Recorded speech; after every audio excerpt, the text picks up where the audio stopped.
Papo de Barbearia Podcast.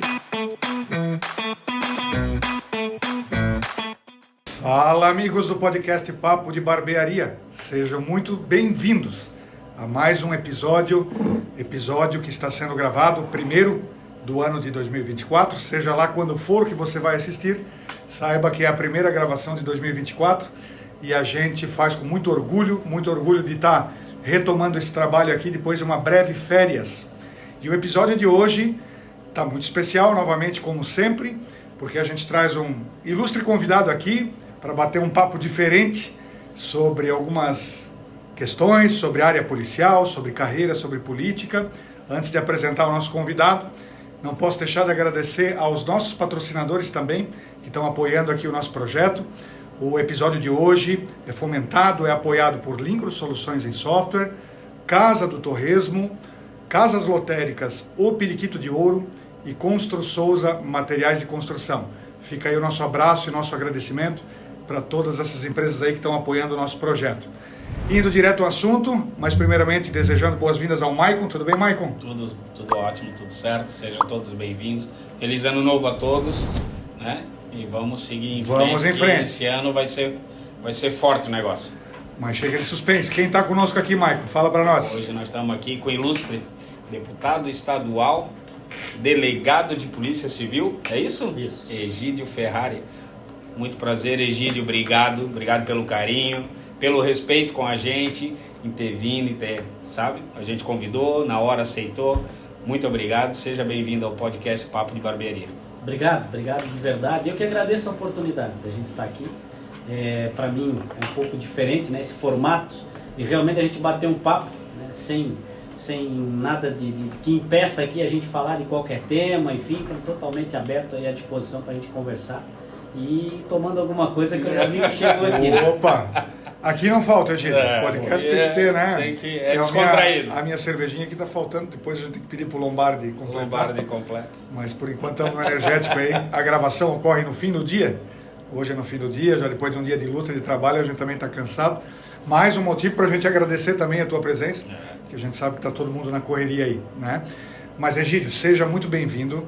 A gente, como tu mesmo falou, né, a pauta é aberta. Costumo dizer para os nossos convidados que a gente procura conhecer mais da pessoa durante o desenrolar da própria gravação. Isso que é o legal, que não tem roteiro, não tem planejamento e a coisa sai fluida, né? Especialmente no teu caso, que já nos bastidores a gente conversou aqui e tu topou em responder o que for preciso, né? Principalmente por ser também uma pessoa pública e dever essa satisfação para o povo, né? Então, nosso muito obrigado. E eu iniciaria te perguntando, né? Primeiramente, se apresentar um pouco, tu que tens uma longa carreira aí de Polícia Civil, atuando em várias frentes, né? Várias subdivisões da polícia, homicídios, tem muito forte ali a causa animal também, que é super reconhecida na nossa região, mas sei que tem outras pastas, outras pautas que tu trabalha também, né?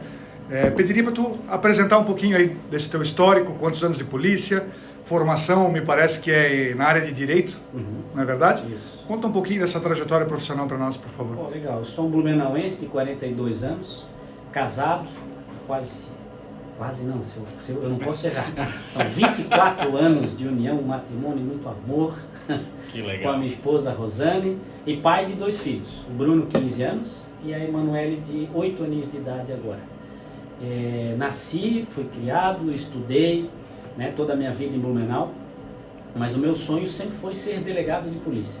Eu recordo que de criança, de adolescente, eu queria saber como eu chegaria a ser um delegado de polícia, já que eu fui criado pelos meus avós. E eu tinha 9 meses, meus pais se separaram e eu fui criado pelos meus avós. E eles não sabiam, não tinham condições, enfim. E meus tios, ninguém nunca havia feito uma faculdade, né? Meus tios irmãos, né? Porque como fui criado pelos avós, tinha muito contato com eles. Enfim, aí fui procurar e tive um padrinho de crisma, um amigo da família, que era um advogado. E aí me recordo, com 12, 13 anos talvez, eu perguntei para ele, eu queria ser delegado, por isso que eu precisava fazer. Ele disse, tem que fazer a faculdade que eu fiz, que é a faculdade de Direito, e depois fazer um concurso público. Então ali eu decidi, então eu vou fazer o curso de Direito. Precisasse fazer qualquer outro curso para me tornar um delegado de polícia, eu faria. né? A finalidade era chegar nesse cargo, né? na polícia, que é a chefia da polícia e da investigação, né? Depois a gente pode até falar um pouquinho, né? A diferença da polícia militar, da polícia civil. Sim. E aí fui estudei na FURB, né? Com bolsa de estudo, do artigo 170, trabalhando. Eu era o menino do Xerox. Eu era conhecido lá vem o rapaz do Xerox. Eu trabalhava no Xerox da FURB, meio período. Outro período eu fui trabalhar com esse meu padrinho. Isso em que ano, Egídio? 2000, 2001. Eu comecei a minha faculdade 2000, segundo semestre do ano de 2000. E me formei aí primeiro ali de 2006, né? Foi a formatura, na verdade. Então trabalhava meio período lá e fui trabalhar meio período com esse meu padrinho de crisma. Na verdade já trabalhava antes, já desde os 14 anos comecei. Ele me convidou, fiz um curso de datilografia e de computação no Senac. Aí ele me chamou para trabalhar lá, para mexer no computador, enfim. Então a minha vida inteira foi aqui em Blumenau. E depois do curso de Direito na FURB, né, formado, comecei a estudar para os concursos. Eu passei primeiro no concurso do Fórum, então trabalhei no Fórum, fui trabalhar no Fórum de Ascurra, depois vim para o Fórum de Gaspar, cada vez chegando mais próximo de Blumenau. Então quando eu saio de Blumenau, eu saio a trabalho. Eu saio por obrigação, digamos assim, né?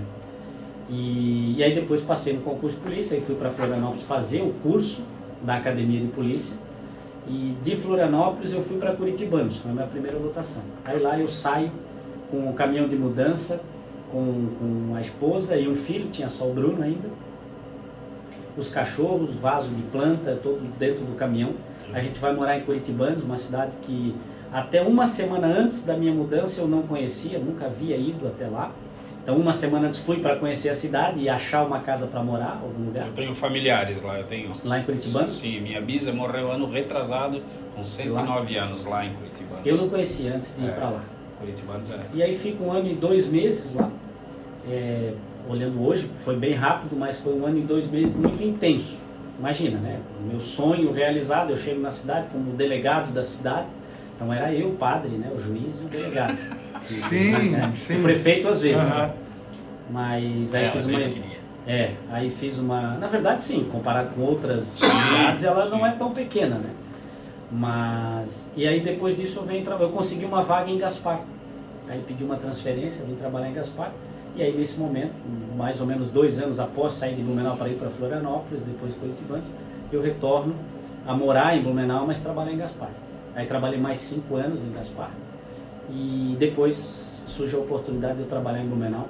Eu já havia recebido convite para trabalhar em Blumenau, mas era uma delegacia, digamos, mais administrativa, né? Fazer os inquéritos policiais a gente chama com autoria, que é você dizer assim, poxa, eu fui enganado pelo fulano, sabe? Um estelionato, um cheque sem fundo, ou algum crime que alguém já sabe quem é o autor. Então a polícia não precisa investigar.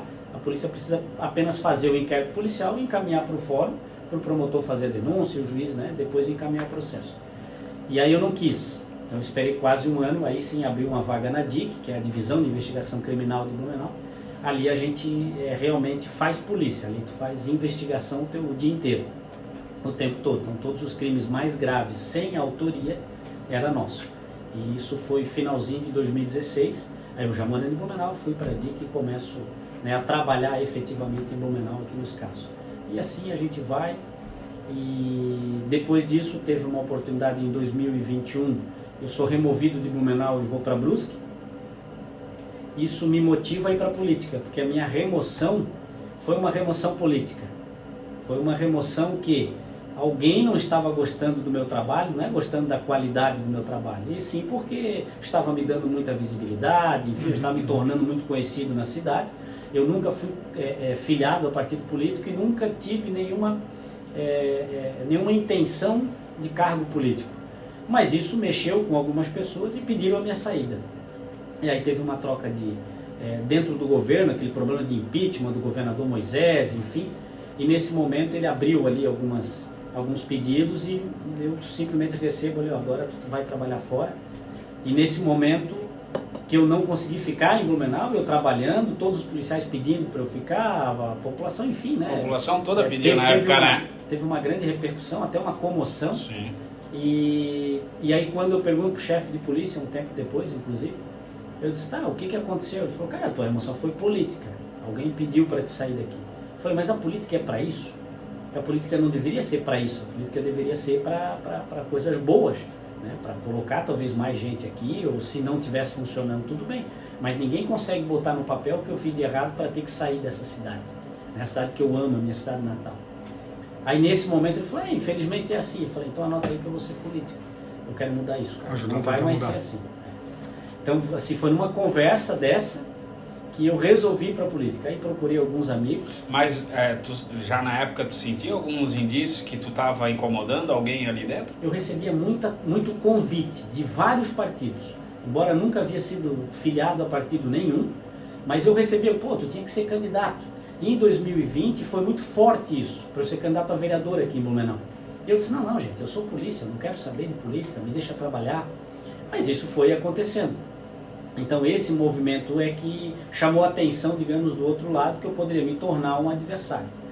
E então lá eu decidi, eu vou para a política. E aí fui procurar um partido, o que eu faço, o que eu preciso fazer, né? Alguns amigos que me ajudaram também, que tinham um pouquinho de experiência em campanha e tal.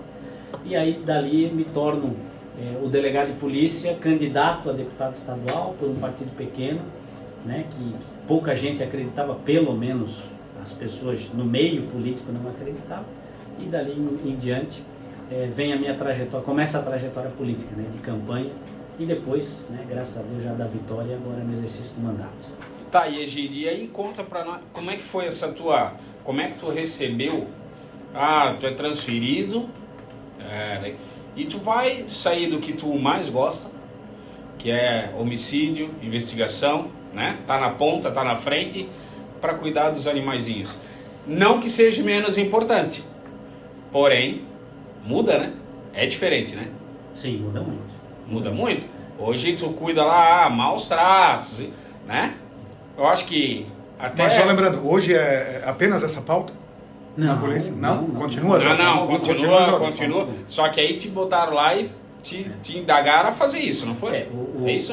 São coisas assim distintas, aconteceram mais ou menos no mesmo período. Mas o que acontece?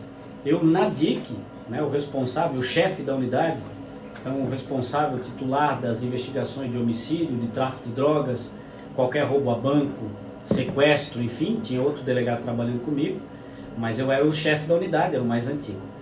E nesse momento eu começo a fazer por iniciativa pessoal e também junto com outros, pelo menos outros 2 policiais da minha unidade, depois mais um, então foram 3, a gente gosta muito dos animais, gosta dessa proteção dos animais.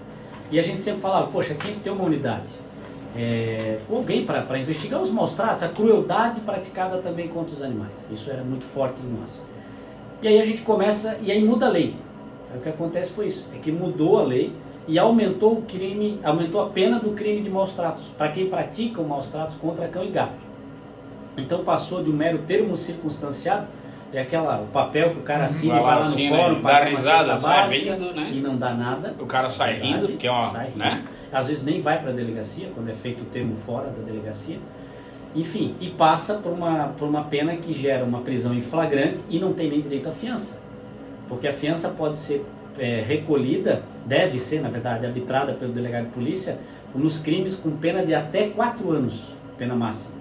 E aí os maus tratos vêm e colocam a pena máxima de 5 anos. Então não tem fiança. Então não tem mais fiança. O cara é preso em flagrante hoje, eu fiz dezenas de prisões, e ele vai para a delegacia, faz o flagrante, encaminha o processo por fora e ele para a cadeia. Ele vai para o presídio, para onde for. Então tem essa mudança. E aí aí hoje eu brinco, mas a verdade era essa. A gente começa, a nossa equipe, entre uma investigação desses crimes graves, né? Eu gosto de falar isso, a gente nunca parou ou nunca deixou de fazer a nossa atribuição, mas a gente começa a pular muro para resgatar cachorro. E aí dá um baque assim grande, sabe? Porra, mas esse delegado é o que tu falou, assim, acontecia mesmo. Isso é o delegado que vinha aqui para falar dos homicídios, organização criminosa, assaltante a banco, confronto com o cara, enfim, agora tá cuidando de cachorro, sabe? Isso aconteceu muito. Mas enfim, e aí a gente começa a fazer isso sem uma unidade, a gente fazendo isso. Veio até na época um ofício da corregedoria para eu responder o que eu estava fazendo, como é que estava fazendo um crime que não era da minha atribuição, da minha unidade. Maus tratos não era a atribuição da DIC, da Divisão de Investigação Criminal. E eu respondi, não, mas furto também não é. Né? O roubo era quando pratica com violência, né? O grave ameaça com arma de fogo, enfim. Mas o furto não é, o estelionato não é, a pensão alimentícia também não é, nem crime não é, mas a gente cumpre os mandados. E vocês nunca me encheram o saco, nunca me mandaram um ofício aqui para eu ter que dar explicação. Porque senão quem deveria fazer? Quem deveria fazer? Eu vou continuar fazendo, é obrigação. Né? É um crime, uma pena maior do que a de furto. A pena de furto é de 1 a 4 anos. O furto simples. Os maus tratos, quando praticado contra candidato, é de 2 a 5. Né? Então, assim, é um crime grave. Eu meio que bati de frente. Ali começa essa história, assim, pô, o Ferrari tá batendo de frente aqui com a gente tá dizendo, né, e ele botando o papel, não, vou continuar fazendo, quem vai mandar eu falar, vou parar, não posso parar. E aí acontece isso. Então esse movimento, a imprensa começa a fazer muita cobertura, né, isso tem que ser dito aqui, ninguém está para esconder nada. A proteção animal, a causa animal, ela vende muito. Tanto que, se não me engano, nos últimos 5 anos, pelo menos, o ramo de negócios que mais cresce é o ramo pet. Quando um jornal, um meio de comunicação publicava uma prisão, uma apreensão de drogas, uma prisão de um autor de um homicídio, enfim, um crime grave, um ladrão de banco, eles sabem quantas pessoas clicaram ali para ler, para dar o curtir, para comentar.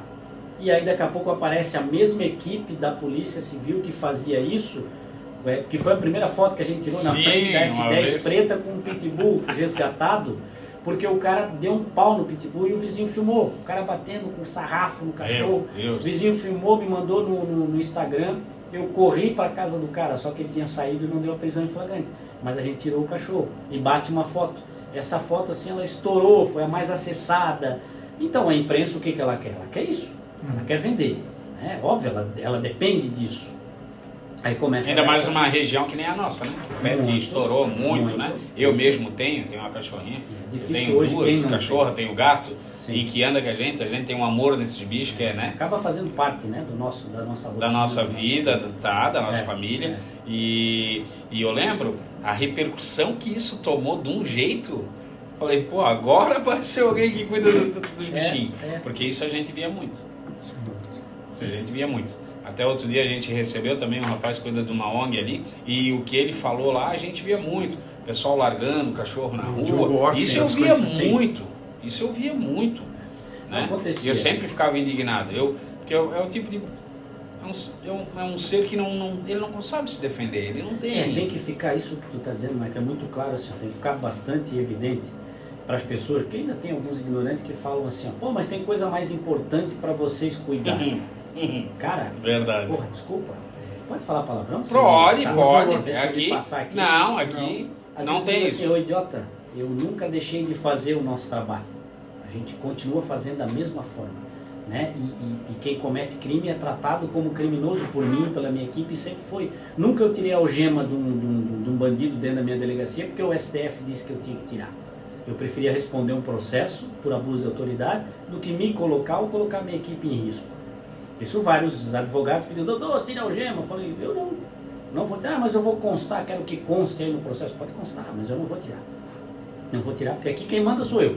Aqui é uma unidade policial de segurança, ele está preso e vai ficar algemado. É a segurança dele, em primeiro lugar, claro. Né? Porque eu prendi cara de 2 metros, que a algema nem cabia na mão, no pulso direito. Então se o cara desse vem para cima de mim, o que eu vou fazer? Brigar com ele eu não vou dar um tiro. Então primeiro é a segurança dele, depois a minha, da minha equipe, das vítimas que estão aqui, das pessoas, enfim. Então eu sempre fiz isso. Isso ficou muito claro, as pessoas viram que era de verdade. Então assim, a gente nunca deixou de cuidar das pessoas, de defender as pessoas. A gente também começou a aplicar a lei, né, para quem pratica a crueldade contra os animais. E aí também tu tocou num ponto importante, que é justamente, a pessoa ainda ela consegue se defender, ela consegue pedir ajuda, né, ela consegue fazer uma ligação. Os animais não conseguem, cara. Se tu deixar um cachorro numa corrente curta, 5, 10, 15 anos, o tempo da vida que ele viver, ele vai ficar lá daquele jeito. ele vai comer quando tu oferecer, ele vai beber água quando tu oferecer. Ele não, totalmente não manifesta totalmente, totalmente. dessa forma, né, Isso. de pedir ajuda, né? É passivo, é vulnerável. Ele é. Então alguém precisa ajudar. E isso, então naquela época, começa a ter essa repercussão grande. E aí com isso veio, né, mais visibilidade para mim. Mas olha só, dentro da polícia era motivo de chacota e de tiração de sarro. Sério? Lá Sim. dentro? Eu tenho figurinha do WhatsApp que eu guardo até hoje da Patrulha Canina. Sério? A equipe começa a sair aí pra brincar de cachorro, Patrulha Canina, com o nome da DIC e tal, Sim. sabe? Isso que me mostraram, né? Fora que provavelmente eu nem vi. Tu nem viu? Então começa assim, mas eu vou tratando o negócio com seriedade, como eu sempre fiz. Quando eu passei lá em Curitibanos, eu ouvi do secretário de Segurança Pública na época, que era um promotor de justiça, o César Augusto Gruba, disse assim, pô, delegado, botasse Curitibanos no mapa, né, da polícia, porque lá a gente fez a primeira interceptação telefônica lá do município das investigações, né, os crimes graves todos com resolução, todos com investigação séria. E aí eu venho para Gaspar, a gente faz uma limpa em Gaspar, que eu tenho áudio de traficante dizendo assim, ó, esse delegado cabeça branca, esse FDP, não dá mais para vender droga em Gaspar, vamos para Brusque, vamos para Blumenau, porque aqui tá caindo todo mundo. Isso para mim é um grande troféu, né? Eu guardava isso com muito orgulho em ouvir essas palavras carinhosas assim, né? do meu cliente. Do cliente, do meu cliente. O cliente. Isso é muito comum. Meu Deus. Então isso acontecia. E aí quando a gente começa a fazer isso e tratar, né, com seriedade a questão dos maus tratos aos animais, aí vem toda essa visibilidade. E aí, né, coincidência ou não, aí apareceu essa possibilidade de alguém me ver como uma ameaça. Pô, se ele resolve ir para a política, ele vai incomodar. E olha, os caras tiveram uma visão melhor do que a minha, né? Porque eu nunca percebi que eu poderia me candidatar e ganhar assim, né? Sem pensar. Na verdade, o receio deles te mostrou o caminho. O receio deles é exatamente o que aconteceu. Porque me fortaleceu, eu andava nas ruas de cabeça baixa, porque a minha filha, aí com 5 para 6 anos, perguntava, papai, por que o pai está saindo da cidade? Por que o papai não trabalha mais aqui? Por que o pai tem que sair e trabalhar em outra cidade? O que o papai fez de errado? Que coisa. Então eu andava na cidade de cabeça baixa. E as pessoas me paravam, cara, na padaria. Pô, eu morava... E no fundo, agora eu fui morar em apartamento. Explicar. Tu não tem como explicar. Só que as pessoas falam só, isso não vai ficar assim, hein, delegado? Nós estamos contigo. Cara, me arrepia só de falar. E aí tu sente isso assim, ó, na padaria, na associação que eu jogo bola lá na frente da igreja, na Fortaleza, que joguei mais de 10 anos lá, sabe? Com os amigos. Eu frequento o bairro, eu sou da cidade. Então no mercadinho, todos esses lugares que a gente frequenta, então as pessoas dizem, isso não vai ficar assim, isso é sacanagem que fizeram contigo. Aí tu começa a criar aquele, poxa... Claro, nessa hora já tinha um apelo da mídia, né? Mostrando... Claro, a mídia... Na verdade a imprensa me liga, né? O que acontece? Eu recebo essa notícia, ó, estás fora de Blumenau, não me falaram para onde eu ia. Em princípio eu tinha que ir para Anitta Garibaldi, que era a minha lotação. Aí eu coloco num grupo que tem aqui da imprensa, era um grupo oficial de notícias, né? Então que a gente colocava mais ou menos, ó, a Polícia Civil acabou aqui de efetuar uma prisão, uma investigação, resultou numa operação, tal. Aí eu coloco nesse grupo que tinha mais de 70 jornalistas de Blumenau e região. Coloco, pessoal, só queria comunicar que por ordem superior, a partir de hoje eu não sou mais o delegado da DIC, tal. Um grande abraço a todos. Cara, quando eu dou enviar, meu telefone já toca, que é alguém mais rápido, né? O que está acontecendo? E eu tô o quê? Tô puto com aquela decisão. Aí eu falo, não, pô, estão me perseguindo, os caras estão aí e tal. Porra, daí começa assim, né, a imprensa publicar. Então isso, aí eu vou trabalhar em Brusque. Aí o chefe de polícia não conseguiu me deixar em Blumenau, não conseguiu me segurar. Até na verdade não tinha mais nem clima, né? Porque a partir do momento que eu desafio até o meu superior imediato ali, que era o delegado regional na época, não tem mais nem clima para eu voltar a trabalhar aqui na região. Aí vou trabalhar em Brusque. Mas tudo isso é que gerou nas pessoas, que eu ouvia nas ruas, e aí eu disse, pô, cara, quer saber? Até aumenta a popularidade, né? Uma situação aumentou, no meu caso, aumenta. Foi feito um abaixo assinado e um hashtag criado assim de rede social que era Fica Egídio. Eu lembro disso aí. Esse abaixo assinado, em pouco mais de 24 horas, umas 30 horas assim, deu mais de 5.000 assinaturas. Aí eu falei, caramba, 5 mil é votação de vereador, né? Para ser eleito o mais votado de Blumenau. É verdade. A 3ª maior cidade do estado. Claro que aí começa, né? E aí eu me motivo muito para começar a falar de política e tal, e aí aconteceu. Então são momentos, são coisas distintas, mas no final uma complementou a outra, que era essa decisão, né? A minha saída de Blumenau e a minha decisão para ir para a política. Que tu é quase o super-homem, nós já estamos vendo, né? Que o homem não é fraco. Mas e agora? Político, eleito, deputado estadual, conciliar esses 2 trabalhos. Os 2, um não tem mais importância que o outro. Ali os 2 estão na mesma balança, né? No mesmo peso e medida, né? Como é que é para ti manter isso, cara? Até para entender, hoje eu não posso exercer o cargo de delegado no sentido de ir trabalhar numa delegacia. Eu estou licenciado. Então eu saio, entre aspas, da polícia por uma brevidade, né? Por tempo certo, na verdade até 31 de janeiro de 2026, porque eu estou exercendo um cargo eletivo e eu não posso ir para a delegacia, por exemplo, trabalhar de manhã e ser político e ir para a Assembleia à tarde na sessão. Por lei, são atividades incompatíveis. Então não posso exercer os 2, eu estou licenciado da polícia. Mas essa licença, eu não saio da polícia, eu continuo com a minha arma, com a minha funcional, né, com todas as prerrogativas de um delegado. Inclusive fui promovido no ano passado. Durante a licença? Durante a licença. Né, porque isso comprova justamente que eu não estou fora da polícia, eu faço parte dos quadros da Polícia Civil. Eu não posso ser promovido. Tem remuneração nesse período? Não tem. Isso é importante também. As pessoas acham que eu estou agora ganhando os 2 salários. Os 2 salários. Isso. Não pode. Eu tenho que optar por um.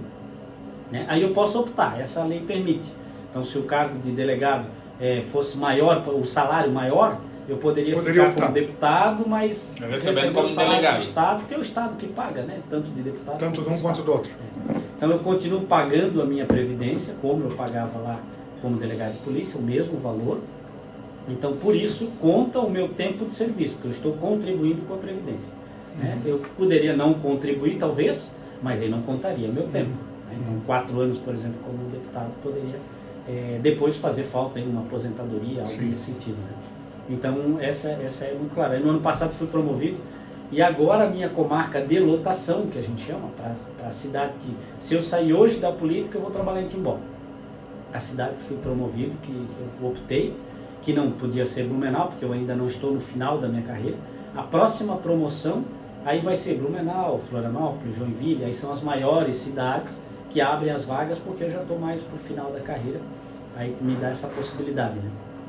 Então hoje, se eu sair da polícia, eu vou trabalhar em Timbó. É uma ótima cidade. Da política, sair da política. Desculpa, se eu sair da política e voltar para a polícia, eu volto para Timbó.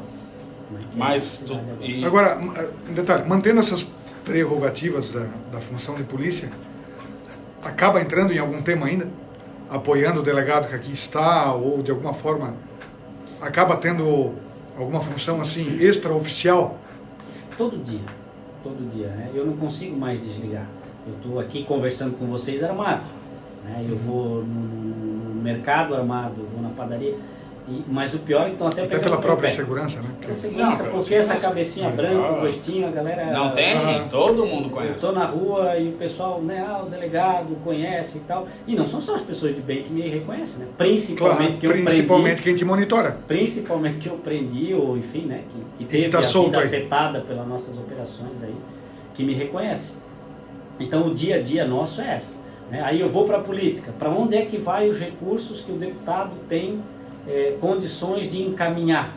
Vai para a segurança, principalmente.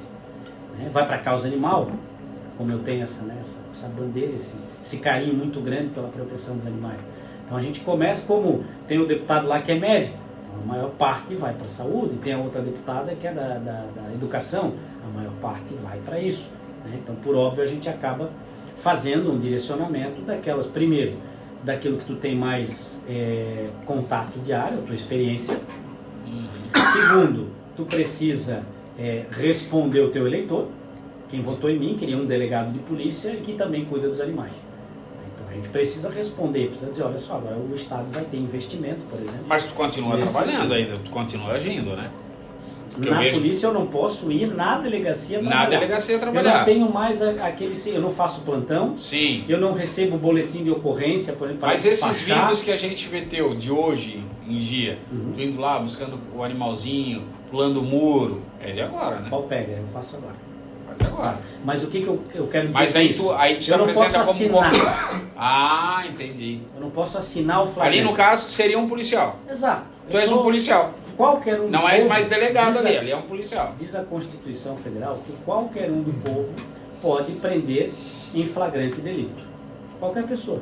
Pode dar voz de prisão, né? Pode dar voz de prisão. Não, peraí, isso aí tá errado. O cara acabou de furtar aqui alguma coisa, ou tá com droga vendendo. Tá preso. Esteja preso. Isso dá direito à pessoa até, para garantir que a polícia chegue, tentar imobilizar esse cidadão? Sim. É? Sim. Ah, por que tu segurou ele à força aqui? Não, porque eu dei voz de prisão. Por lei, qualquer pessoa pode dar a voz de prisão. Né? Claro que a voz de prisão, o cara sai fora, Claro. vai ter que ir lá e segurar ele, Pois senão é. ele vai Sim, fugir. sim. E aí você pode chamar a polícia militar, por exemplo, geralmente, né? Estão ligando 190 e manda uma viatura, ou você pode, se assim desejar, que aí é o meu caso, eu tenho uma arma, tenho algema, eu mesmo rendo o algemo e levo na delegacia e apresento a ocorrência. Só, estou aqui e tal, sou delegado de polícia, né, licenciado. Então não há problema algum. Eu só não sou o delegado do caso. Do caso. Né, daquela situação. Então eu não posso assinar o flagrante, determinar uma fiança, se fosse o caso, nesse sentido. E já aconteceu, fora os casos de flagrante de maus tratos, aqui no centro, eu estava, não havia assumido ainda como deputado, mas eu estava com a minha família no mercado do centro, ali na Nereu Ramos. Eu parei o carro para comprar uma cerveja e ir na casa de um amigo meu. A gente ia fazer um churrasco, eu ia com a família lá. E quando eu estou colocando as sacolas no porta-malas do veículo, eu escuto do outro lado da rua uns jovens gritando assim, né? Socorro, assalto, socorro, tal. Aí eu olhei e o cara sai correndo assim, monta na bicicleta e sai correndo. Aí minha esposa, olha lá, estão roubando. Eu entro no carro, saio do estacionamento, vou perseguindo o cara de bicicleta na Nereu Ramos, até quase o final dela. Vinha um outro rapaz a pé, conseguiu segurar o cara, derrubar ele da bicicleta e segurou. Aí eu já chego com a arma, já, ó, polícia, bota a mão na cabeça, aí ele se rendeu, né, encostei no muro. Aí minha esposa pegou o celular e começou a filmar, inclusive, a gente até publicou depois. E aí rendo o cara, já tira algemo, mas estava com a família, não ia botar um cara daquele, né, dentro do carro. Aí eu aciono a polícia militar, liguei no 190, me identifiquei, ó, tô aqui agora, acabei de efetuar uma prisão em flagrante e tal. Aí veio a polícia militar, os dois policiais, e pegaram o cara e levaram para a delegacia para fazer a apresentação da ocorrência, junto com os rapazes que tinham roubado 3 ou 4 celulares, da gurizada de 13, 14, 15 anos que estava passando ali e tal. Então fiz uma prisão fora, né, do meu horário de trabalho, enfim, licenciado até da polícia que já estava. O conceito do flagrante, do pegar em flagrante, depende também do conceito jurídico da fé pública, né? Você entregou ele para os cuidados da polícia militar lá. Certo. Tem que haver uma confiança de que você realmente flagrou, né? Sim, sim. E ali no caso, na verdade, essa confiança vem do testemunho das vítimas. Ah, sim. Né? Então são adolescentes, aí a gente ligou, eles já ligaram na hora ali para os pais, enfim. E aí os pais vieram e aí todo mundo foi para a delegacia para dar o depoimento, para formalizar o procedimento, enfim. Né? Foi assim que aconteceu. Então é nesse caso. Se eu estivesse no exercício da função, né, eu poderia chegar na delegacia e lavrar o flagrante. Tá entendendo a diferença? Sim, sim. Ó, registro o BO aí, eu assino o BO, eu determino a prisão, eu faço o ofício para o juiz. Não seria o ideal também, porque a gente na polícia precisa de um condutor e depois da autoridade que recebe esse condutor. Mas poderia fazer. No meu poderia fazer. Como acontece que a gente saía para cumprir um mandado, por exemplo, né, de busca e encontra droga com o cara. Eu sou o delegado que está junto na diligência. Aí a gente volta para a delegacia e eu faço o flagrante e encaminho ele por fora, não preciso de outro delegado. Essa é a grande diferença, digamos, hoje, nesse sentido, né, da atividade em si. Egídio, e numa operação dessa, algum medo? Já passou algum medo assim? Tu assim, pô, isso aí, acho que hoje eu pedi a febre. Depois sim. Depois tu olha assim e fala, pô, o que a gente fez? Na hora eu não sei explicar, tá? São vários anos de polícia e algumas entrevistas, bate-papo com amigos, enfim. Eu não sei explicar o que acontece. Tu não pensa na consequência, tu pensa em cumprir a missão. Por isso que a polícia precisa ser bem treinada. Por quê?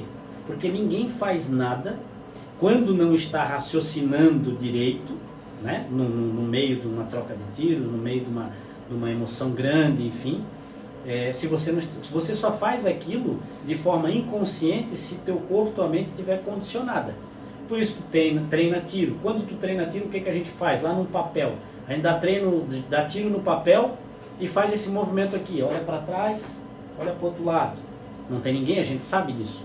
Mas tu tem que condicionar a tua mente para fazer isso, para lá no meio, porque quando tu tá lá numa conveniência comprando a tua cerveja e o cara pega e rende o caixa, e tu mete bala nele ali, por exemplo, tu tem que olhar pro lado para ver se o outro cara da moto não tá em cima da moto com o revólver para te dar um tiro.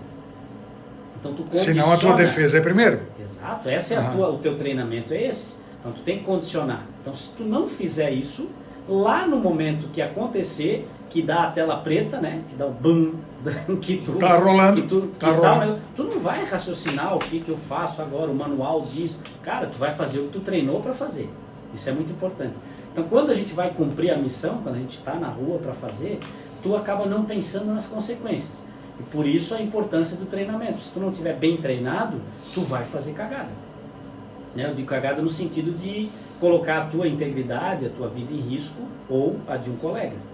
Mas já chegasse a sentir esse medo assim sobre isso? Não, medo no momento nunca. Nunca. Depois fala, pô, a gente errou aqui.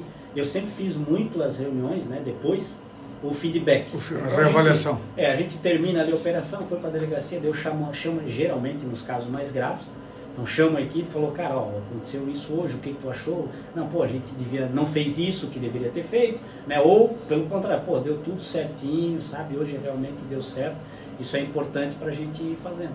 Então eu não consigo falar a palavra medo com sinceridade, não é papo aqui não. Já perdeu algum colega, um profissional assim, na linha de frente de combate? Comigo não, já Contigo perdi não? colegas sim, na polícia, né? Colegas policiais, mas comigo em operação não.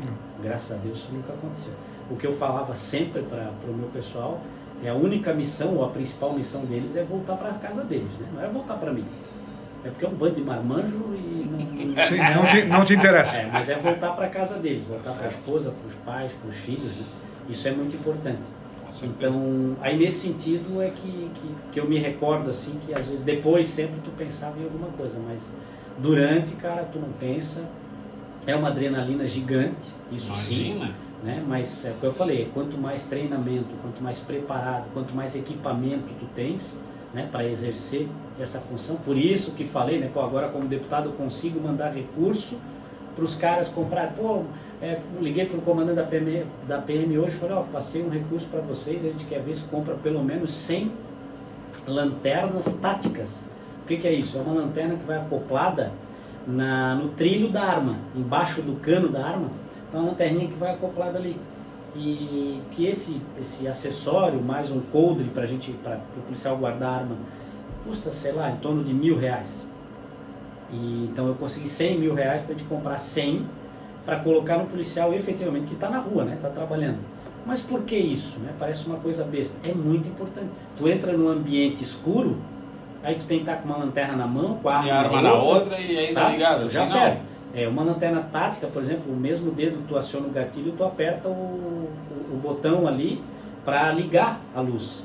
Né? E as lanternas hoje, a tecnologia, cara, de dia agora, se eu ligar uma lanterna dessa direcionada aos teus olhos, te cega assim na hora, sabe? Tu realmente tu perde todo. Então isso é o fator surpresa, é o fator que a gente joga, né?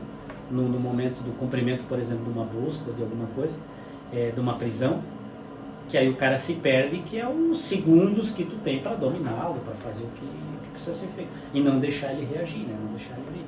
Então aí na parte da política hoje é muito legal, porque eu não estou lá, isso era uma dúvida que eu tinha muito, pô, como é que eu vou sair daquilo que eu mais gosto de fazer? Eu pensei muito isso. Mas hoje eu sinto que compensa porque eu consigo ajudar quem está lá na ponta. Né? Imagina, esses caras, se eles não comprarem o policial, R$1.000 do bolso deles, eles não vão ter. Eles têm que comprar do bolso deles. Sim, o Estado, e isso o Estado nunca forneceu. E várias outras coisas, né? Mas enfim, então se eles não fizerem, ninguém vai fazer. Agora, tendo alguém que conhece a realidade, que sabe das dificuldades, né? Eu trabalho muito, por exemplo, na área da tecnologia, da investigação, da inteligência policial. O policial não é feito só de viatura e fuzil. A gente precisa de inteligência. Por quê? Porque lá em 1990 o número de policiais militares era maior do que hoje, aqui em Santa Catarina. O número de policiais civis também já foi bem maior do que hoje. Isso é uma defasagem aí no efetivo gigante. Entra governo, sai governo e ninguém está nem aí para fazer concurso, para botar mais policiais. E como é que a gente consegue ainda ser o estado mais seguro do país, com um efetivo mais baixo do que 30 anos atrás, que a violência era bem menor, o número de habitantes era bem menor, enfim. Como é que tu faz isso? Com inteligência. Estando sempre um passo à frente da criminalidade. Então hoje também, né, as minhas emendas, os investimentos e os projetos são para adquirir softwares, são para inteligência policial, não apenas para você reagir ao crime.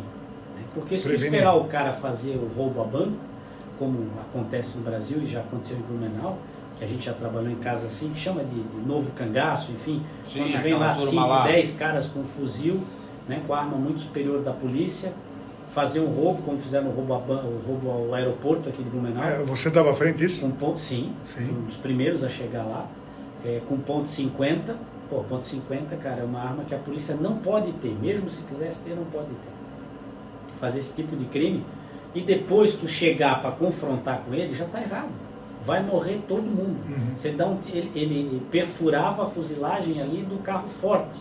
Matou uma moça dentro da construção? Matou uma moça depois da munição, pelo menos aí transfixar 2 ou 3 paredes de concreto, pegou um pedacinho, pegou um pedaço muito pequeno, né, mas do projétil, imagina, em alta velocidade, pegou no abdômen dela e rasgou inteiro, né? Eu acabei vendo o vídeo do atendimento dela no hospital, enfim, do poder de fogo, né, do poder de destruição que ele tem. Então, quando tu faz uma polícia, ou tu pensa uma segurança, uma polícia reativa, já está tudo errado. Nós temos que evitar. Tem alguns casos que eu não vou citar porque eu ainda tenho essa ética, eu não conto como é que a gente intercepta uma... não tem isso eu não conto, né? Mas tem uniformes. E a tecnologia está aí, né? A tecnologia tem que ser fundamental. usada. Mas eu digo para vocês que esse roubo, esse tipo de roubo fizeram em Criciúma, que foi o maior do estado, um dos maiores do Brasil, se não me engano 100 ou 110 milhões de reais roubados lá em Criciúma, com um policial em estado vegetativo até hoje, que foi atingido. Crimes dessa natureza já foram evitados em grandes cidades aqui de Santa Catarina. Já foram evitados. Por quê? Porque nós tínhamos tecnologia e acompanhamento desses criminosos. Os caras deslocaram de São Paulo para cá, fizeram o deslocamento de veículos e a polícia, a inteligência, né, a gente chama de informe, a inteligência passou o informe, né, para as polícias, para a polícia. Está havendo uma movimentação. Estava acompanhando, tem uma movimentação, tipo assim, vai dar merda. Pode ir para o município que vai dar merda. E aí não se tinha informação, o dia exato e nem o local exato, se achava. Mas a gente não pode trabalhar com achismo. Mas a inteligência apontou. O que foi feito naquele momento? Foram colocadas 30 viaturas na cidade, rodando o centro, bancos, enfim, que achavam que era. Para inibir. Daí para inibir. Os caras também não querem vir para o confronto. Eles sabem que não é bom, apesar que eles podem ter, né, armas pesadas. Eles contam com aquelas 2 viaturas da noite do plantão e é só aquilo. Contra aquilo ali eles vão muito forte. E foi feito isso e o crime não aconteceu. Né? Então, tu vê, isso tu não houve nem tentativa. Inibiu. Tentativa. Isso tu não ouviu em lugar nenhum da imprensa. Então foi a inteligência que... Claro, aí tu não consegue deixar um cara desse preso, né? A não ser que tu pegue com as armas, como aconteceu em Joinville também. Foram pegos 2 carros blindados, dos mesmos modelos utilizados aqui no roubo ao aeroporto. Foram pegas diversas armas dentro de um galpão, que era o local que eles iam chegar. Cara, isso é tão organizado assim, às vezes as pessoas não têm ideia. Tem um núcleo que organiza o crime, que pensa o crime, e tem um núcleo depois que vem executar o plano. Esses caras têm até ex-policiais, muitas vezes, ex-militares. Dá pra ver às vezes no preparo deles, a hora que eles vêm para atacar, né? Ou quando não, ainda policiais de outros estados aí na ativa, que vêm para cá. Olha só. Então eles vêm então eles chegam no lugar com o plano já estabelecido, fazem aquele briefing, pega o veículo, pega a arma e vai fazer o crime.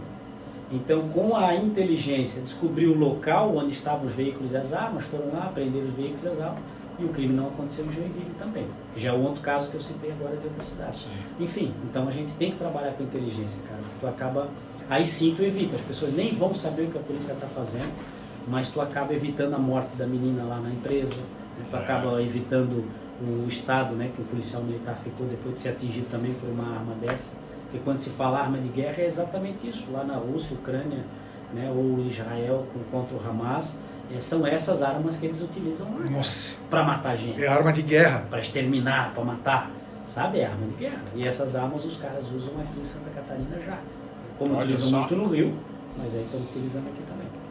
Então, a gente tem que trabalhar muito com essa parte. E deixa eu só pular um pouquinho agora, vamos lá para a área da política de novo.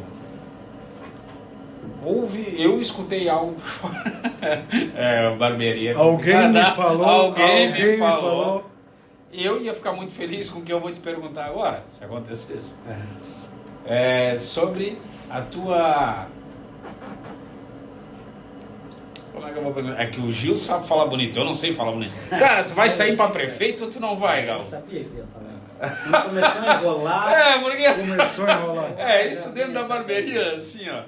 Porque eu falo, falei ainda hoje ainda. Mas quer saber? Trouxeram pra mim isso hoje. Porque quem é que tu vai entrevistar, Marcos? O Egídio Ferrari. É o nosso candidato a prefeito, né? Falei, não tô sabendo. Ele vai sair. Porra, se sair, meu voto é dele. Então tá bom, então já estamos. E aí, é verdade isso aí ou não é? As conversas é verdade. Existe muita conversa, muita especulação nesse sentido. Cara, eu fico assim, extremamente feliz. Por quê? Porque se alguém está falando que gostaria que eu viesse para prefeito da minha cidade, né, Natal, de onde já eu pensasse? nasci, eu cresci, é porque as pessoas acreditam no meu trabalho como político. E uma das coisas que... É o que até busca, converso, mas eu acho que mais o que puxa é a tua necessidade, né? Já como policial, claro já é que a uma gente coisa... quer isso. Já é uma coisa... né? É a linha reta. Sabe? Exatamente. E isso, cara, não foi a polícia E que como me ensinou. cresceu esse negócio de policial virar político, né? Muito. É verdade. Como está crescendo isso? policial, promotor, Tem dois olha o caras Deltan aí que eu Dallagnol. sigam lá em São Paulo, Sim. que viraram políticos, né? São deputados. São E Paulo eram elegeu- delegados também, sofreram a mesma coisa, tiveram que sair da... Teve um lá que saiu da rota, foi afastado, só fazia trabalho top, foi afastado para virar político. Né? Foi afastado e entrou para a política para poder parar com isso aí. Teve um outro delegado lá também, de Em São Ribeirão Paulo, Preto. eu já vou tirando para não precisar responder. Em São Paulo foi eleito delegado Bruno, o Bruno Lima, que é o 01 da Sim, da eu questão sigo, da eu proteção dos sigo. animais. Foi eleito da Cunha, o delegado Da do Cunha, que eu sigo. Foi eleito o Felipe Beccari, que é um policial civil. Sim. E foi eleito o delegado Palumbo. Palumbo, esse Palumbo mesmo, esse cara é monstro. Ele é muito bom. Então, tu vê, né, como acontece. E aí foi delegado reeleito o capitão Derrite, que era o cara da rota, que hoje é o secretário de segurança do estado de São Paulo. Então tem esse apelo, justamente é o que tu falou. Cara, é a linha reta, a gente não tem curva, né? Não há meio termo. Sim. E eu até ia dizer isso, mas quem me ensinou essa conduta não foi a polícia. Isso é a nossa índole. Quem me ensinou foi o meu avô. Foi o seu Egídio Ferrari. Meu nome é Egídio Ferrari do meu avô, né, que me criou. Ele que me dizia, né, filho, isso é certo, isso é errado. Então, imagina, a criação que os meus pais tiveram, eu tive. Sim. E meu avô era daquele que só precisava olhar, né? Não precisava, nunca me bateu, nunca levantou a mão para bater, para fazer um... Mas, cara, precisava olhar, já era. Então, eu acho que esse apelo, né, dessa honestidade, desse caráter, dessa índole, é que acontece, como aconteceu a eleição do próprio do Deltan Dallagnol, do Sérgio Moro, enfim, né? E tem vários outros exemplos. Voltando aqui para o Blumenau, que eu não gosto de deixar pergunta sem resposta, isso está acontecendo muito essas conversas, e como eu falei, eu fico muito feliz, porque imagina, as pessoas, né, por um lado, eu fico feliz, né, por falarem de mim, por reconhecerem o trabalho, por verem essa possibilidade. Fico um pouco decepcionado, porque parece que não tem realmente mais ninguém, né, que poderia fazer esse papel. Na verdade, isso é uma realidade da política de uma forma geral, né? Quando a gente olha para o país. Quem aqui nunca votou em alguém dizendo assim, cara, eu vou votar por exclusão, sabe? Olha que loucura, falta de tu opção. colocar alguém para decidir o teu futuro, o futuro da tua cidade, do teu país, do teu estado, enfim, por exclusão, o menos pior. Eu já falei isso. Cara, não sei quem votar, vou votar no menos pior. Aí tu vai pesquisar. Mas enfim, então aí tem isso por quê? Porque eu fui o deputado estadual, pela primeira vez candidato, num partido pequeno, sem recurso para fazer campanha, mais votado da cidade. Eu fui o deputado mais votado de Blumenau, né, à frente do ex-prefeito. Quantos votos, Egídio? Aqui em Blumenau, quase 23 mil votos. Nossa. É muita coisa. Então isso é natural que aconteça. Hoje eu estou entendendo. No ano passado, na verdade até antes de tomar posse, algumas pessoas já me perguntavam, ei, tem interesse em ser prefeito e tal. Eu falei, cara, eu nem tomei posse como deputado. Aí depois, trabalhando como deputado, vocês nem viram o que eu estou fazendo. Me incomodava nesse sentido. Cara, vocês ficam pegando talvez político de estimação, sabe? Vocês têm que ver o que o cara fez. Deixa primeiro eu provar o que eu fiz. E hoje eu digo para vocês, o deputado estadual que mais trouxe recursos para Blumenau, sem falar em causa animal, aqui em Blumenau. Né? Recursos para educação, para saúde, principalmente, para segurança. A função de deputado, quando bem exercida, apesar de não ser o foco da função, trazer recurso, né? Isso. Na verdade, são projetos, né? Sim. Projetos de lei, mas consegue trazer esse apelo, né, do recurso. Porque tu tem articulação, tu vai atrás. Uhum. Então hoje eu consigo, então assim, a partir de agora as pessoas podem dizer, pô, eu quero o Egídio prefeito porque ele foi o deputado que mais trouxe recursos para Blumenau. Aí na minha cabeça isso entra, as pessoas quererem, mas não antes. Então eu falava muito isso, mas isso é bastante recorrente. Eu, posição pessoal, acho que não é o meu momento. Não é o momento. Por quê? Porque eu fiz voto em 225 municípios. Apesar dos meus 34 mil, quase 35 mil votos, 23 serem daqui de Blumenau, a maior parte desses votos. Mas, poxa, teve 2.000 e poucas pessoas que votaram em mim ali em Gaspar, quase 1.500 em Brusque, e assim por diante. De Indaial, bastante voto, de Timbó, enfim, de toda a nossa região, que também querem que eu continue esse meu trabalho. E eu acho também que a política não pode ser só momento. Aí me falam, o cavalo pode estar passando encilhado. Falei, cara, mas eu tenho que botar o meu projeto à frente ou o projeto para a cidade à frente?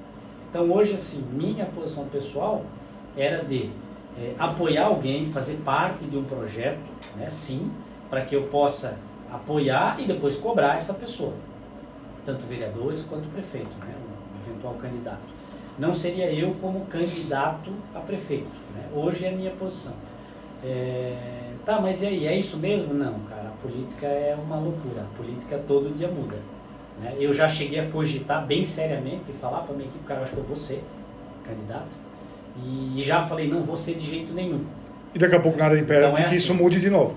Daqui a pouco eu olho para minha cidade. Porque o partido, vê o potencial, Melhor candidato. O partido tem que ter um candidato. O partido é o principal. Aí ele vai chegar, não, Egídio, o melhor candidato hoje és tu. Não adianta. O nome mais forte que nós temos vai ter que ser tu. São feitas pesquisas, essas pesquisas são porque eu acho que foi assim que aconteceu até com o Napoleão, aos anos, a primeira vez que ele foi prefeito. Porque muita gente achava que o Napoleão era imaturo, não tinha maturidade, ele não tinha maturidade suficiente como, para ser prefeito. Sim. Mas era o nome mais forte que tinha dentro do partido. E desbancou o cara aí. E desbancou gente aí que, projetos, maiores. Então eu acho que... então eu tenho essa linha, assim, sabe? Com calma, com trabalho. E isso, sabe o que eu falo isso com muita naturalidade e muita confiança, assim. Por quê? Quando eu decidi ir para a política, eu falei, eu não dependo disso. Então quando vinha qualquer pessoa, porra, vem com a gente, eu olhava, cara, esse cara aí não vale nada. Uhum. Não vou. Sabe? Eu sou polícia. A gente dá uma pesquisadinha no CPF, dá uma puxadinha ali na ficha, para olhar quem é. Que massa! Então, tem o cadastro do Serasa. Eu entrei na política assim. Para que hoje eu vou mudar? Sim. Esse meu jeito de agir, essa minha forma de ser. Então não preciso. E outra, se acaba, como eu falei, o meu mandato é por tempo determinado.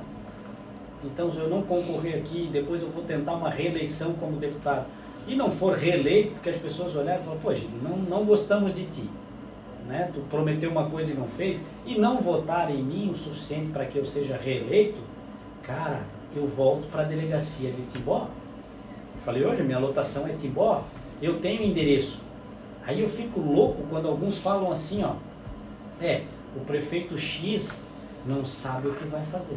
O prefeito Y, se a gente pegar a nossa região, então eu vou citar nomes porque eu não tenho problema com isso, não é uma crítica pessoal, né? Mas o prefeito Mário de Blumenau vai terminar o mandato, não pode concorrer à reeleição. O prefeito Jorge de Timbó, a mesma coisa. O prefeito Kleber de Gaspar, a mesma coisa. O André de Indaial, a mesma coisa. E o Hércio de Pomerode. Todos eles não podem concorrer à reeleição. E aí eu já ouvi pessoas próximas a alguns deles, aí não vou dizer quem, mas de alguns desses que citei, dizendo assim, pô, ele está desesperado, não sabe o que vai fazer quando acabar o mandato. Aí eu olhei e falei, cara, já está errado. Porque a política é a profissão dele. Se ele depende da política, aí ele pode estar suscetível a acordos, a outras coisas que não são importantes ou interessantes do bem público, do interesse público, que é o interesse dele. Porque se hoje o prefeito ganha 20 mil por mês, por que não vai ganhar nada mês que vem se ele não tem profissão? Entendeu? Agora o meu salário de delegado é praticamente o mesmo que deputado. No dia seguinte que terminou meu mandato, cara, eu volto para minha delegacia com sangue no olho. Tu consegue servir com tranquilidade, né? Mas tu não está naquela pressão. Essa tranquilidade. Eu volto no dia seguinte para minha delegacia com sangue no olho, cara, louco para prender, para tocar o gênio em alguém, para fazer confusão. Tocar gênio. Sabe? Então, assim, eu tenho essa tranquilidade e posso falar. E aí eu acho que isso, né, e falo de forma verdadeira, né? Porque realmente é isso. Qualquer pessoa pode ir lá consultar e ver que isso realmente é a verdade. Então eu não tenho essas questões de, meu Deus, agora eu preciso ser candidato a prefeito, porque se não der, eu posso pelo menos ficar um pouco mais conhecido para tentar uma reeleição, ou aí depois eu vou para prefeito, depois eu vou para federal, ou depois eu vou... Cara, eu quero trabalhar, eu quero render, eu quero apresentar para as pessoas o que a gente está fazendo, né? Eu quero ser ano que vem de novo o deputado que mais trouxe recursos para Blumenau. Sabe? Eu quero ser o deputado que conseguiu, junto ao governo do estado, colocar uma delegacia nova em Blumenau, que faz 40 anos que está no mesmo lugar, que é aquela delegacia do centro, que é uma vergonha para o policial que não tem dignidade para trabalhar lá e para aquela da região da Alameda ainda? Da Alameda, da Alameda. Pedro II. Nossa senhora. É depressivo, né, cara? Não, é depressivo. Uma vez precisei ir lá, acho que a minha esposa, um roubo de uma carteira, alguma coisa assim. Ah, não, tem que ser lá na Alameda. Lá vamos nós, chegamos lá, meu Deus, parece um navio fantasma. Tu imagina isso pro cara que trabalha todo dia. Pois é. Eu falei o ambiente de trabalho. Falei ontem que eu conheci, porque registrou um boletim de ocorrência final de dezembro. E ele falou, porra, delegado, eu fiquei com pena do pessoal. Cara, isso me dá uma tristeza. Tipo, imagina, um cidadão vai lá e fica com pena de quem está trabalhando lá, cara. Porque a situação realmente é caótica. Mas eu consegui... E outra feinha também é aquela acho que já saiu daí, Topava Norte ali, né? Já mudou. Já mudou, né? Agora está bem grande, onde antigamente era o prédio da Bardal, lembra? Promax Bardal. Sei. E é quase embaixo da Ponta Marinho. Sei. É ali, naquele prédio. É ali grande, agora? Tá. Projeto meu lá de 2019. Porque ali também era feinha ali também. Bem. Ali também, aquela da... Tão feia que quando a polícia saiu, o dono do imóvel, que era alugado, chegou e falou, cara, isso aqui não serve pra nada. E botou abaixo. Sim. Demoliu o local. Ah, aquilo era feio também, porque uma vez entrar em código alguma coisa também de roubo, alguma coisa. Porra, mas tu anda bastante em delegacia, né? Não, é que ajudar alguém, porque eu fui assaltado, onde é que eu vou? Entrei no carro, ele entrou em todas. Sei onde é que é. Ali era feio, tá? Muito ruim. É que eu morava na Vila Itopava. Não precisa aí justificar, de lá era a primeira delegacia, era aquela dali. Eu tô só brincando. Da Itopava. De boa. Mas é isso, tu imagina, né, conseguir chegar assim para trazer. E aí eu consegui ir pro governador, imagina, eu pedi, falei só e o governador mostrei no meu celular as fotos do local. Falei, governador, olha aqui, ó, choveu. Cara, é um rio. O escrivão tem que tirar o computador porque já foram vários computadores perdidos porque deu uma trovada à noite ou final de semana e molhou tudo. E isso é muito legal, porque o governador olhou para mim e falou, cara, isso acontece mesmo? No nosso estado, que é o mais seguro do país, né? Blumenau, que é uma das cidades a mais segura dentre as cidades com mais de 200 mil habitantes. Eu falei, acontece, governador. Ele falou, então manda trocar isso aí que eu estou determinando. Sabe? Cara, isso é legal. Eu, enquanto deputado, não conseguiria falar isso para ele, mostrar isso para ele. Mas como deputado eu consegui. Como delegado tu não conseguiria, mas como Eu não deputado... conseguiria. Como é que eu ia chegar lá? Porque o governador ia me receber? Esse é o papel do deputado, é o papel do prefeito, do vereador, enfim. Né? Mas aí, como ele me falou, olha, não é só o deputado, é o delegado falando. Se tu tá falando que não tá bom e precisa de melhorar para atender as pessoas, nós vamos mudar. E, cara, ele despachou de próprio punho, assim, sabe, para o delegado geral cumprir com urgência. Olha só. E aí já falei, o delegado geral já me ligou, já estamos na fase de licitação, a gente vai tirar a delegacia de lá, vai colocar lá do centro, vai colocar de forma provisória na delegacia regional, ali no Humberto Campos, então vai utilizar um andar ali para atender as pessoas e o trabalho continuar, e dali vai sair para o prédio da antiga exatoria na rua 15 de novembro, que também está abandonado, uma vergonha lá do estado, e esse prédio vai ser todo reformado para colocar uma unidade policial ali dentro, para atender essa região, né, do centro e a região sul de Blumenau. Então isso hoje que está me motivando na política, da gente conseguir realmente fazer alguma coisa que dê, né, resultado lá na vida das pessoas, enfim, seja do profissional que está trabalhando ou daquele que vai utilizar o serviço. Mas então, no caso, a profissão do coração é a polícia. Sim. Ali o deputado foi uma maneira de achasse de fazer então, mais. Fazer a diferença dentro da corporação ou dentro do... Né, do... Eu sou muito inquieto. Eu sempre fui o delegado muito operacional. Mas o delegado mais administrativo, digamos assim, e tem vários perfis assim, em todo lugar, né, que resolve ficar dentro da delegacia despachando boletim de ocorrência, sem mexer no ar-condicionado. Não é uma crítica, é uma constatação, uma realidade, que tem a sua importância também. O salário dele é igual ao meu. Mas ele nunca trocou tiro com ninguém, ele nunca foi assim para a rua, para alguma coisa mais, né, perigosa, em alta velocidade com as viaturas, uma abordagem diferenciada. Eu fazia isso. Acompanhava o time. Eu nunca fiz pelo dinheiro, porque a retribuição no final é exatamente os centavos iguais, meu e dele. Eu fazia porque eu gostava, e por isso é que faz a diferença. Sim, com certeza. Cara, vocês estão fazendo isso aqui hoje é porque gostam. E aí, por isso que é legal, por isso que a gente assiste, a gente acompanha, sabe? Por isso que tem o resultado. O resultado é só consequência, né? Então, quando vai para a política, e aí se transforma em voto, né? Que as pessoas olham, porra, nós queremos esse delegado que a gente ouvia lá na rádio, ou assistia na televisão, no Jornal do Almoço, enfim, resolvendo, né, os problemas, enfim e tal. Pô, a gente quer esse cara na política. Isso foi muito legal. Então hoje eu quero usar e utilizo isso o tempo todo, né, a eventual poder ou influência no cargo, aí sim para fazer a coisa funcionar para o bem, né? Isso é muito legal. Egídio, nosso tempo está chegando ao fim, mas eu queria voltar ao tema policial, porque tudo é interessante. Eu sei o que tu vai perguntar. Tu já sabe? Será que tu sabe? Sei, eu queria que tu perguntasse isso. Tá, se não for isso, daí tu pergunta. Não, tá bom. Mas assim, a gente falou há pouco sobre o conceito, o papel do delegado em pequenas cidades, tu até brincou, né? É o delegado, é o padre, né? É o prefeito, né? E a gente traz um pouco essa visão um pouco mais antiga da função do policial, do delegado, no sentido de que, né, principalmente nas cidades mais antigas, de interior, tinha o conceito de que o delegado mandava prender e mandava soltar. Qual é o limite da lei dessa autoridade do delegado? Então ele presencia, né, ou presencia pessoalmente, ou através da fé pública dos seus agentes, ou do depoimento dos testemunhas. Então ele tem um caso em flagrante, mais grave ou menos grave, talvez alguns sejam casos para prisão imediata, outros para uma espécie de como é que chama? Quando ele paga para não ser preso? Uma fiança.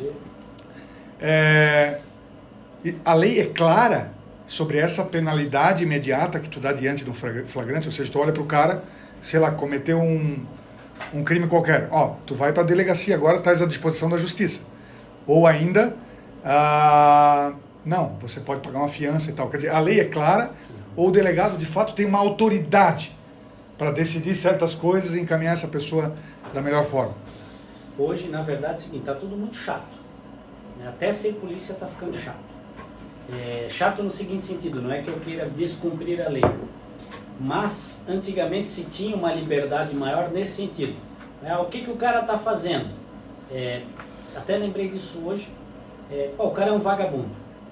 Hoje ficou muito popular essa, o cara é vagabundo. Não, o que é vagabundo? O vagabundo, que era o vadio, que era a vadiagem, isso Sim. era punido com pena de prisão, por exemplo, era uma contravenção penal.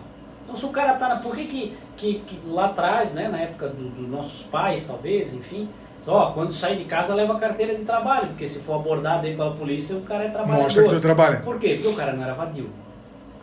Então o delegado, nessa época principalmente, era o seguinte: o que o cara tá fazendo? Tá vadiando, tá incomodando, tá bêbado aí, enchendo o saco na frente da igreja. Recolhe, cura ressaca aí na cela, amanhã manda embora. Acontecia isso. Mas esses eram os costumes e a lei.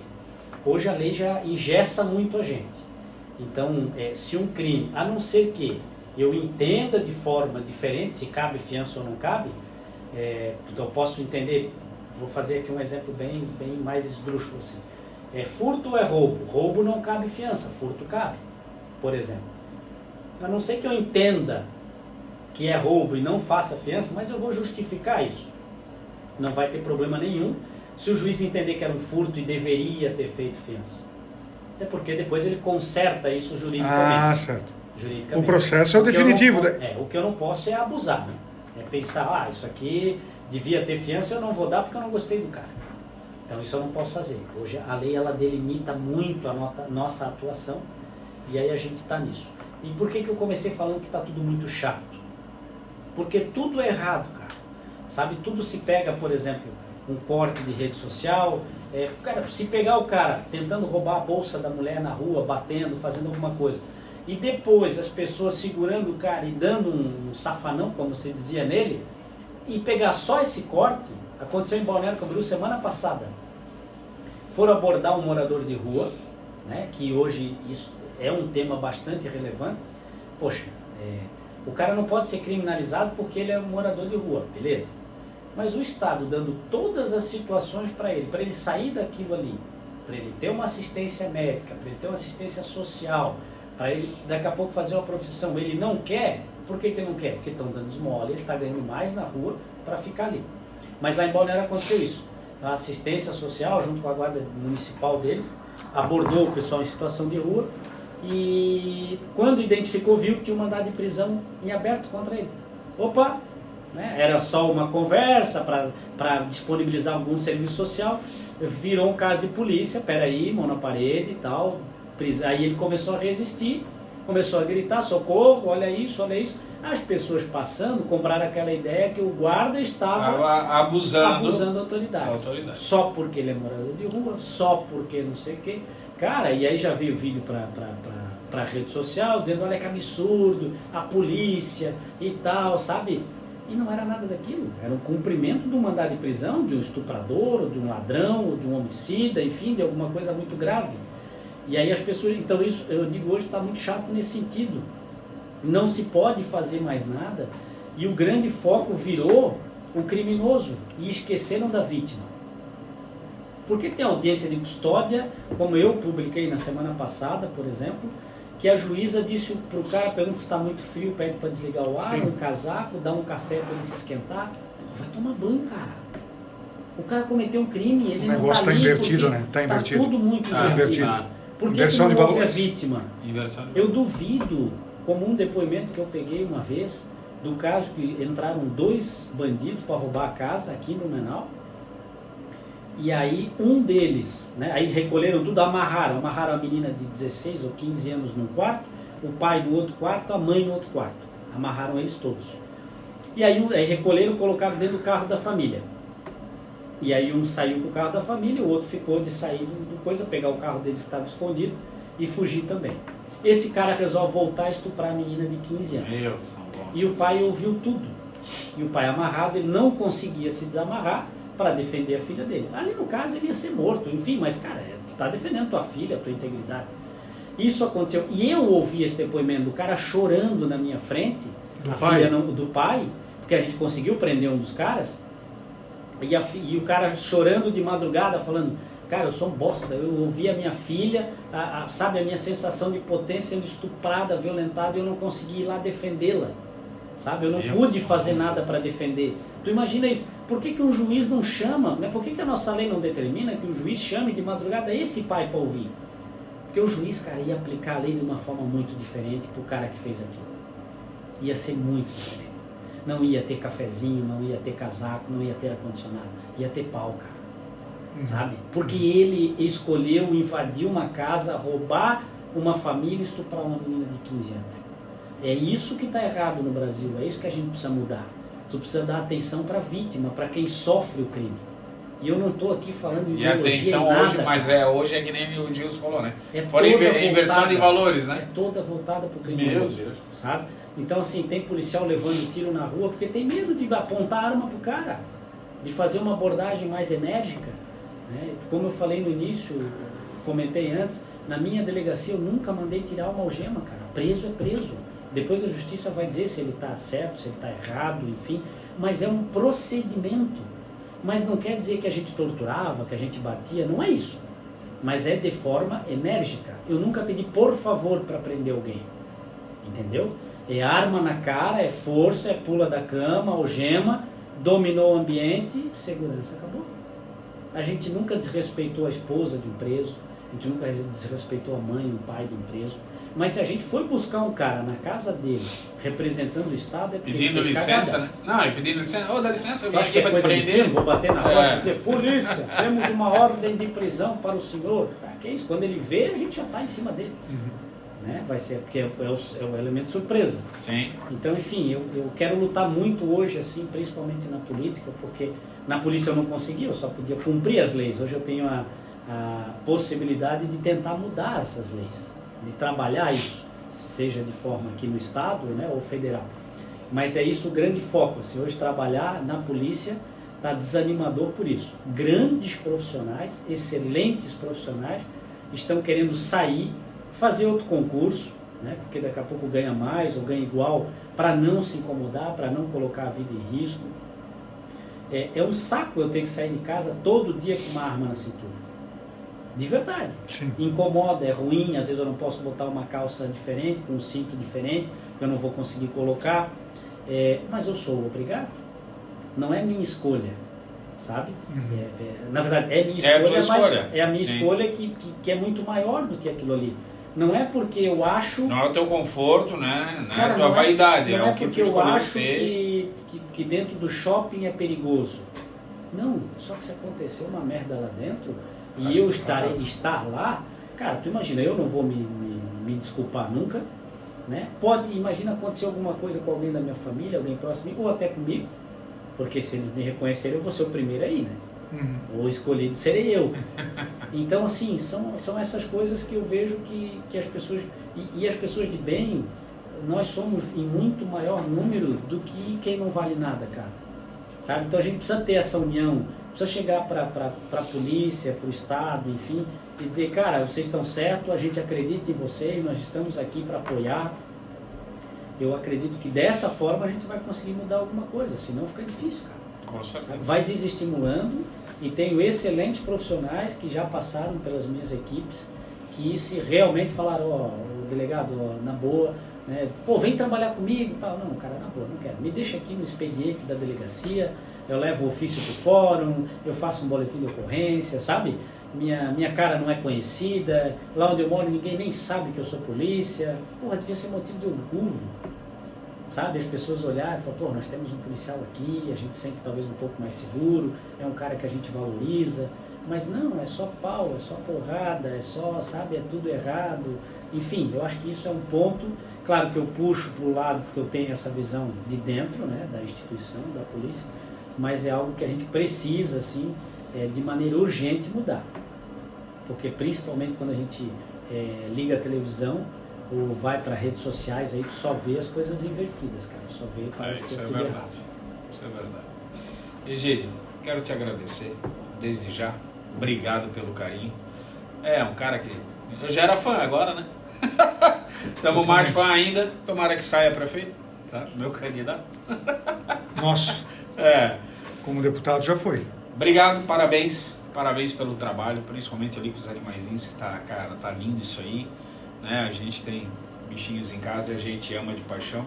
Então, cara, te desejo todo sucesso para ti e para tua família, tá? E que seja longa a tua caminhada aí. É cansativo para ti, mas para nós é muito satisfatório. Obrigado. Aí, gente. Agradeço mais uma vez, de verdade, a oportunidade. Passou muito rápido, né? A gente podia quando é bom, quando é hoje, meu Deus. É rápido. Eu tenho mais umas 20 perguntas para ti. Sim. Mas vamos ter que fazer a hora que tu tiver Mas tempo de novo. A gente volta aqui, volta a falar mais. E obrigado, de verdade. Né? Muito obrigado. Consegue deixar um recado, alguma coisa, assim, uma ideia para as pessoas que acompanhar, que assistir depois, é justamente essa, né? Para acompanhar, para fazer as coisas, para ver realmente, se posicionar é muito importante, né? Não se omitir, não deixar. Eu vou deixar aqui, por último, assim, uma frase que eu ouvi do governador Jorginho Mello, é um cara de mais de 30, 40 anos de experiência política, eu acabei de entrar. E ele falou o seguinte, e hoje repito isso, cara, se tu não gosta de política, azar, tu vai ser comandado por quem gosta, sabe? Então, assim, é dever cívico, é dever de cidadão nosso, no mínimo acompanhar. E eu não digo gostar de ser candidato, mas agora nós estamos com um problema, da falta de água. Cara, quem é que está lá? A pessoa não sabe nem quem votou na última eleição. Isso é muito comum, não lembrem quem votou. Verdade. Então tu precisa acompanhar no mínimo.